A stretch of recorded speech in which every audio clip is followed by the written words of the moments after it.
Olha, o governo Lula completa hoje 100 dias. O terceiro mandato do petista começou com uma passagem de faixa diferente, sem a presença do antecessor, e já precisou lidar com alguns desafios. A Lohane Castro traz mais informações para a gente sobre esse assunto.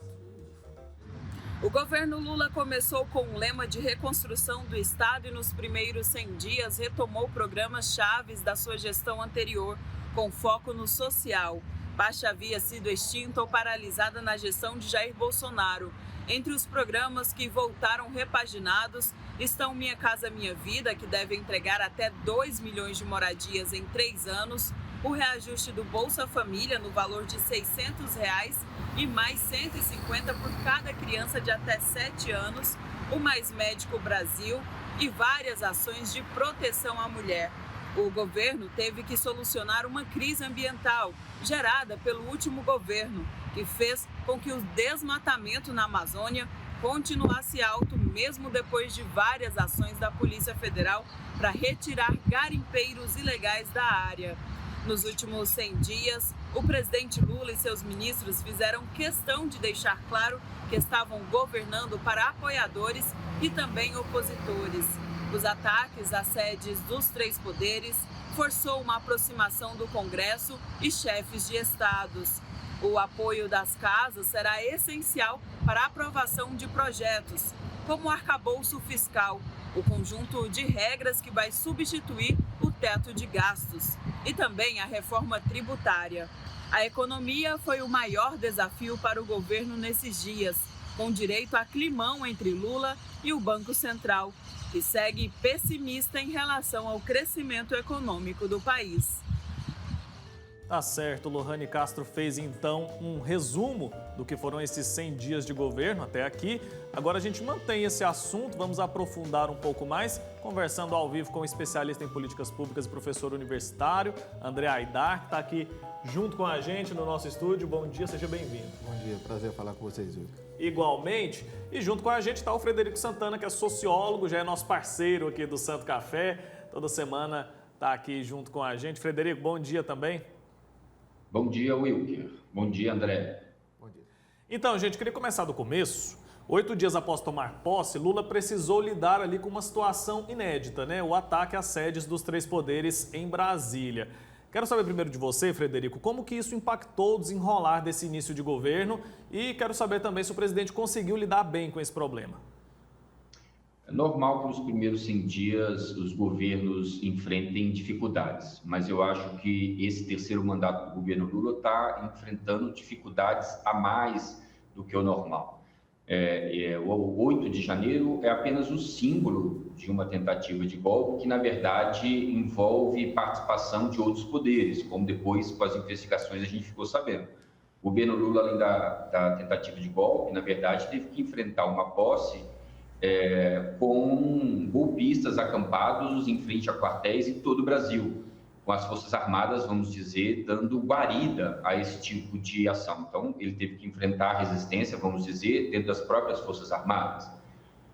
O Congresso Nacional, que nós tivemos eleito, que ele teve que lidar já antes mesmo da posse para aprovar a PEC da transição, é um Congresso Nacional que, quando saiu o resultado das urnas, todos nós ficamos bastante assustados, haja visto a eleição de um perfil bastante conservador, até mesmo reacionário por parte do Congresso. Basta dizer que a maior bancada é a bancada que elegeu, que estava sustentando a candidatura de um candidato de extrema-direita, que era Jair Bolsonaro, uma bancada com quase 100 deputados. Eu acredito que a maneira como Lula enfrentou a tentativa de golpe do 8 de janeiro foi muito bem sucedida. Haja visto a capacidade que ele teve de reunir no dia seguinte todos os governadores, todos os presidentes da República, os presidentes dos poderes da República, e fazer aquela famosa caminhada. Então, eu acredito que aquilo ali deu um tom muito positivo e dando um exemplo do que essa consigna que ele escolheu acaba significando, né? A ideia da reconstrução e da união. Me parece que ali é um bom símbolo desses primeiros 100 dias.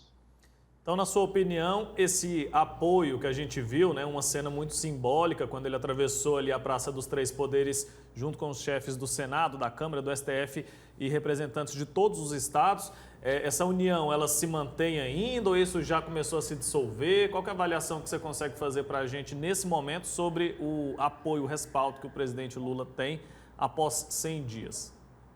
Eu acho que naquele momento, alguns governadores, inclusive, tentaram escapar daquela cerimônia de ir a Brasília para participar daquela reunião, mas não tiveram como, porque não queriam ficar com a pecha de apoiar os atos golpistas e de não estarem a favor da democracia.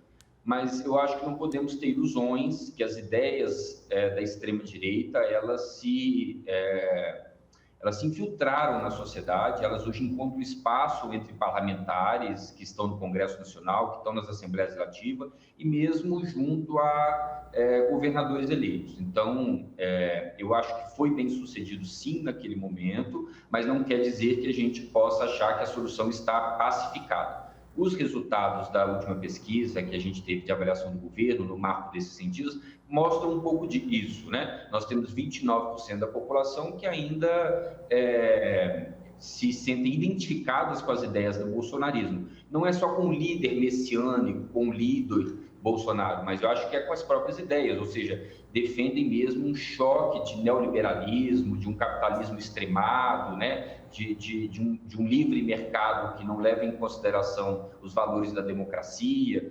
Então, me parece que ainda há muito o que fazer, mas que, dado os 100 dias, o que já foi feito, me parece que apontam no rumo de uma arrumação da casa, né? De conseguir a gente voltar a viver numa ordem democrática em que a política está no posto de comando, né? Em que a política passa a ser novamente valorizada nas condições que nós temos. E as condições que nós temos é de um Brasil que ainda é muito desigual, e esse é um grande problema, e que enfrenta aí uma classe dominante, uma elite econômica que tem dificuldades de aceitar um papel mais protagônico do Estado na promoção do nosso desenvolvimento social. Certo. Agora, professor, o pessoal tem falado muito sobre o presidente que tem requentado ali alguns programas de outras gestões, né? Isso é suficiente para melhorar a avaliação de Lula? A gente sabe que ele ainda tem uma rejeição, né, por parte de grande parte dos brasileiros. Como que a gente pode avaliar o que foi feito de políticas públicas até aqui? Bom, eu quero só fazer um complemento ao que o Frederico nos disse. Na verdade, os problemas do governo Lula começaram antes mesmo da posse, né? Já que nós tivemos aí uma transição que foi muito conturbada, né? Na verdade, não houve sequer uma transição propriamente dita, como ocorreu nos governos anteriores. Talvez o modelo principal aí, né, o exemplo principal de transição democrática que nós tivemos foi entre o Fernando Henrique Cardoso e o Lula no seu primeiro mandato. Nada disso ocorreu dessa vez.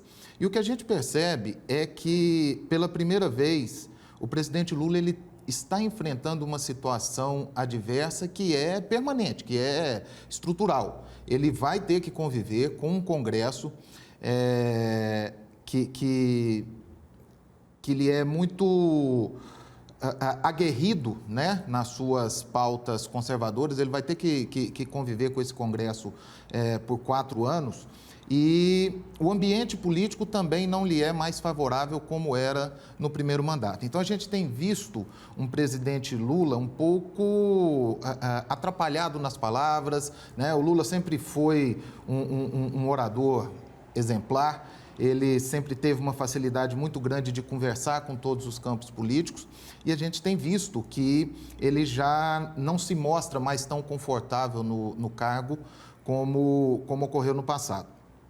E estes programas políticos, esses programas sociais que estão sendo reinaugurados, como o Bolsa Família, né, que deixa de ser o Auxílio Brasil, volta a ser o Bolsa Família, como Minha Casa Minha Vida, esses programas eles servem como uma forma do governo poder mostrar algo à sociedade, já que tem tido uma dificuldade muito grande de cumprir com promessas de campanha. Então, a gente vê um cenário em que o governo tem pouco a oferecer diante da resistência política que há no Congresso Nacional, tem pouco a oferecer à sociedade e esses programas eles servem, então, como uma pequena satisfação à população acerca dessa mudança, dessa transformação política do país que foi apregoada pelo PT e pelos seus aliados durante a campanha eleitoral. Durante a campanha, o discurso era de formar um governo de frente ampla. Explica para a gente, explica para quem está em casa de uma forma simples o que isso quer dizer e explica também se o presidente realmente conseguiu fazer isso. Bom, o governo de frente ampla pretendido pelo PT e pelo presidente Lula é um pouco mais do que aquilo que o governo Lula conseguiu obter de apoio político nos seus 2 primeiros mandatos.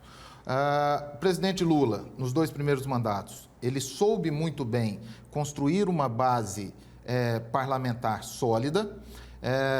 Ele teve ao seu lado grandes partidos políticos, principalmente o PMDB, mas o Centrão, que ainda não era tão coeso como é e tão forte politicamente como é nos dias de hoje, já estava também com o governo naqueles primeiros mandatos e no primeiro mandato da presidente Dilma Rousseff. Alguns partidos que fizeram oposição a Lula nos seus primeiros mandatos integraram essa frente ampla durante a campanha eleitoral e estão, de alguma forma, ali participando do governo com alguns ministérios, com algumas secretarias, mas essa identificação ideológica ela não existe, a meu ver, né? Na verdade, o governo está tendo que organizar espaços para uma variedade de ideologias políticas que não são necessariamente aquelas defendidas historicamente pelo Partido dos Trabalhadores. Certo, professor. Agora eu quero ouvir os dois acerca de um outro tema que acho que é muito caro a toda a sociedade, né? O Brasil enfrenta hoje muitas mazelas, desemprego, fome, pobreza, perca da renda de muita gente, principalmente após a pandemia. Lula sempre teve um compromisso, né, em seu discurso e em suas ações também com a questão social, com os mais pobres. Pelo que a gente viu até aqui, ele tem conseguido cumprir com seus compromissos, pensando nas pessoas, principalmente nos mais pobres, nos mais vulneráveis. A gente pode esperar, de acordo com o que a gente viu até agora, que a situação realmente melhore de alguma forma para as pessoas mais necessitadas? Frederico, primeiro, vou pedir para ser sucinto para a gente conseguir ouvir os dois. Tá bem, Wilker. Veja bem, Wilker, nós estávamos com o Programa de Aquisição de Alimentos, PNAE, PAA, e o PNAE, que é o Programa de Aquisição de Alimentos da Alimentação Escolar, há 6 anos sem nenhum reajuste. Boa parte das crianças do Brasil, mais pobres, se alimentam como única refeição diária a comida que come na escola. Houve um reajuste já imediato de 36%. Os servidores públicos estavam há mais de 6 anos sem nenhum tipo de reajuste, já eram 8 anos. E também houve já uma proposta de recomposição e uma apresentação. O Minha Casa Minha Vida tinha sido basicamente extinto. E a faixa 1 literalmente tinha sido extinto, que é a faixa principal do programa, voltado para quem ganha só até um salário mínimo. Essa faixa voltou e o programa voltou também repaginado e melhorado. O programa Mais Médicos, ele chegou quando foi implementado a muitos rincões do país, periferias, eram centenas de municípios que nunca tinham visto um médico morando no município, graças ao programa. Ele foi basicamente extinto, tinham deixado para o programa poucos milhões de reais para o orçamento desse ano, né? A educação esse ano tinha tido um corte, estava previsto no orçamento um corte de mais de 16 bilhões, a saúde um corte de mais de 12 bilhões. Quando foi no processo de transição, era previsto um déficit esse ano nas contas do governo de 290 bilhões de reais. Hoje o déficit previsto é de 100 bilhões. Então, veja bem, eu acho que essas medidas de retomada desses programas já são medidas concretas, sem falar do Bolsa Família, né, de R$600, com um acréscimo aí de R$50 para gestante iniciado a partir de junho e agora um acréscimo de R$150 também para as crianças, né? Então, eu acho que essas medidas já estão melhorando significativamente, mas eu acho que, sobretudo, a melhora se dá no âmbito da política, no âmbito da gente conseguir ter perspectiva de país, na medida em que a gente tem agora um governo que definitivamente se preocupa que a economia leve em conta a necessidade da gente desenvolver a democracia e que a democracia também leve em conta a necessidade da gente desenvolver a economia. Isso é o caminho que a gente tem mais longevo, no sentido não só das medidas dos primeiros 100 dias, mas pensando no médio prazo aí do desenvolvimento. Então, eu acho que sim, nós estamos caminhando aí para uma melhora das condições de vida, sobretudo dos mais pobres. É o que a gente espera, né? Agora, quero ouvir o professor também acerca desse mesmo tema. Quais as expectativas que a gente tem?